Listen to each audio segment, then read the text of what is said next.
नमस्कार, आप देख रहे हैं वीके न्यूज। मैं हूं सुनील राउत। पाकिस्तान में भारत के दुश्मनों की हालत पतली हो चली है।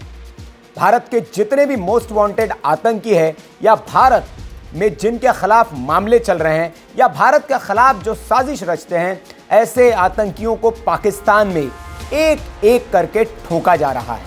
अब तक दर्जनों ऐसे आतंकियों को 72 हुरों के पास पहुंचा दिया गया है, उनको जहन्नुम में भेज दिया है। और ये काम कुछ ऐसे अज्ञात हीरो पाकिस्तान में कर रहे हैं जो आते हैं बाइक पर सवार होकर या कार में सवार होकर और दनादन इन आतंकियों पर गोलियां बरसाते हैं और फिर कहीं फिजा में गायब हो जाते हैं। न तो पाकिस्तान की पुलिस उनको पकड़ पा रही है, न आईएसआई जैसी एजेंसी उनका पता लगा पा रही है। अब ये कोई करिश्मा ही हो सकता है कि पाकिस्तान में ऐसे कोई घुसे और ऐसे बड़े लोगों को ठोक कर आ जाए जो भारत में साजिश रचने के लिए पाकिस्तान का साथ देते रहें।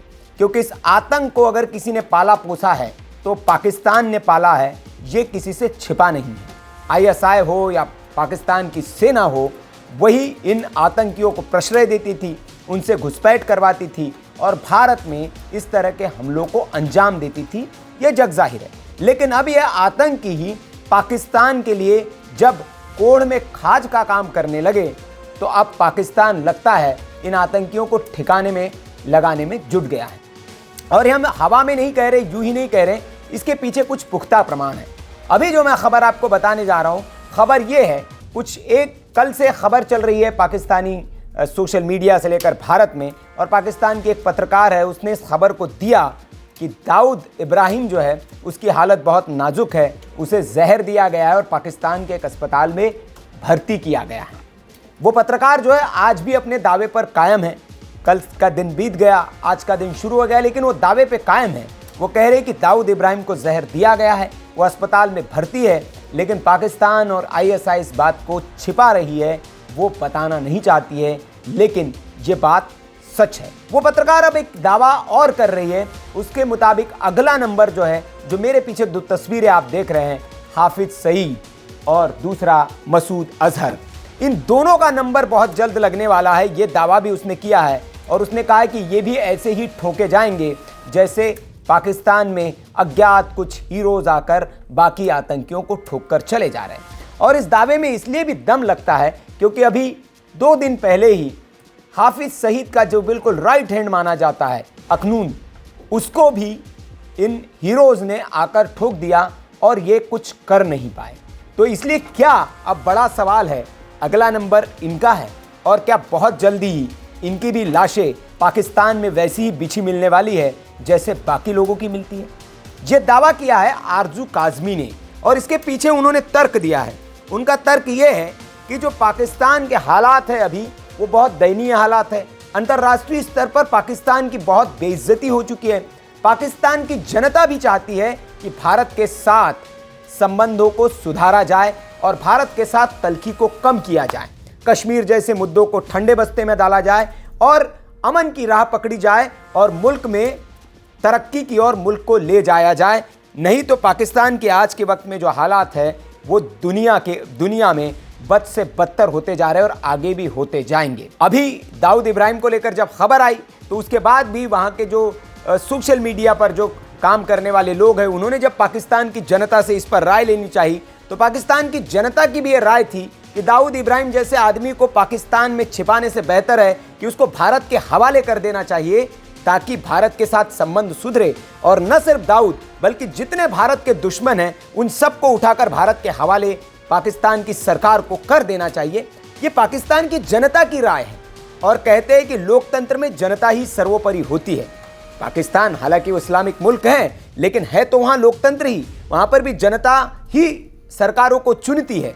इसलिए सेना और आईएसआई से ज़्यादा अगर किसी की बात को माना जाए तो लोकतंत्र में जनता होती है। और जनता अगर ये बात कह रही है कि भारत से रिश्ते सुधारे जाने चाहिए और पाकिस्तान को, इन आतंकियों को भारत के हवाले कर देना चाहिए, तो ये बहुत बड़ी बात है।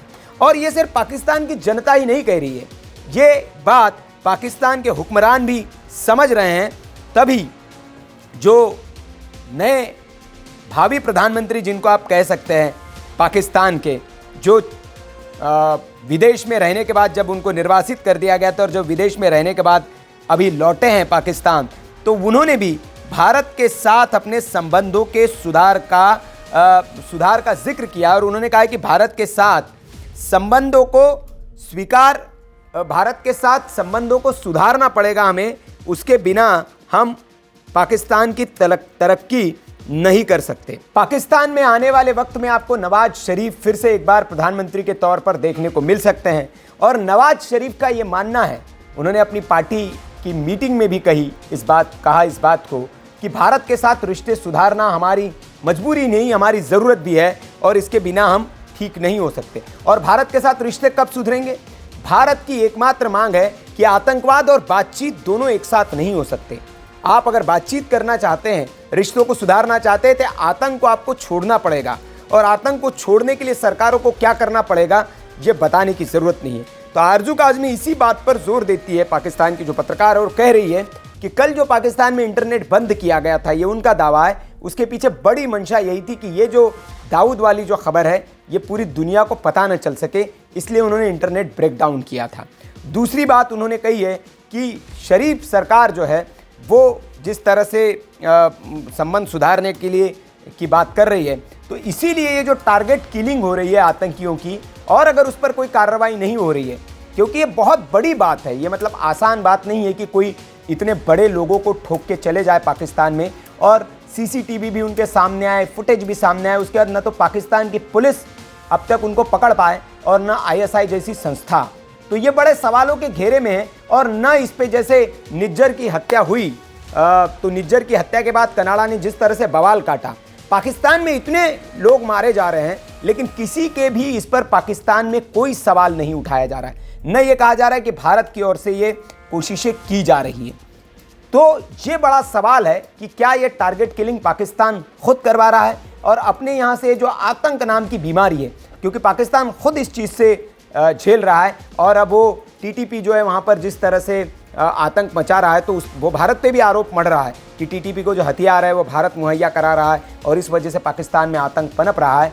तो अब वो भारत पर भी एक तरह से आरोप मढ़ना उसने शुरू कर दिया है, लेकिन जो उसने जहर की खेती की थी, वो जहर की खेती अब उसे ही काटनी पड़ रही है, उस फसल को, और उसका नुकसान उसको झेलना पड़ रहा है। शायद इस समझ में आ गया है और इसीलिए वो एक एक करके अपने ही आतंकियों को जो उसके लिए मुश्किल बन रहे हैं, एफएटीएफ का मामला हो, अंतर्राष्ट्रीय स्तर पर हो या भारत से संबंध सुधारने में हो, तो उनको रास्ते से ख़त्म कर रहा है। और इसीलिए ये दावा किया जा रहा है कि बहुत जल्द ये जो 2 बड़े मोस्ट वांटेड है भारत के, इनको भी बहुत जल्द वहाँ ठिकाने लगाया जा सकता है और ऐसे ही अज्ञात कुछ बंदूकधारी आएंगे, जो हीरोज़ आएंगे और इनको ठोक कर चले जाएंगे। हमें भी इंतज़ार है उस दिन का और उस खबर का जब पाकिस्तान से खबर आएंगी। खबर सबसे पहले वीके न्यूज़ आपको देगा। तब तक आप बने रहिए वीके न्यूज़ के साथ और वीके न्यूज़ को सब्सक्राइब कर लीजिए, बेल आइकन दबा दीजिए ताकि ऐसी कोई खबर आए तो आपके मोबाइल पर सबसे पहले नोटिफिकेशन आए, आप नोटिफिकेशन को मिस न कर जाए। तो सब्सक्राइब कीजिए, बेल आइकन दबाइए और देखते रहिए वीके न्यूज़। नमस्कार। वीके न्यूज़, राष्ट्र के नाम।